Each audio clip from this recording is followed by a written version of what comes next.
Okay, there's 3 slots in the AC filter 1, 2, 3. to replace the filters. Quarter turn on each one.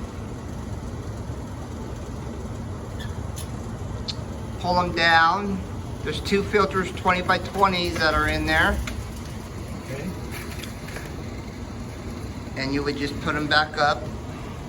Arrow is very important. Arrow goes up into the unit, facing upward for the airflow.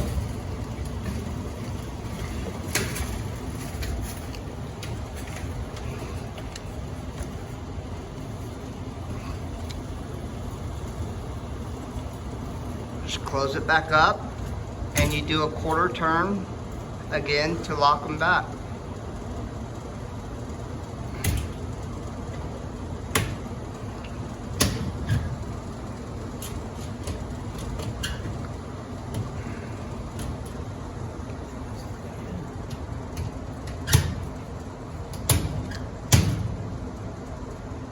All right.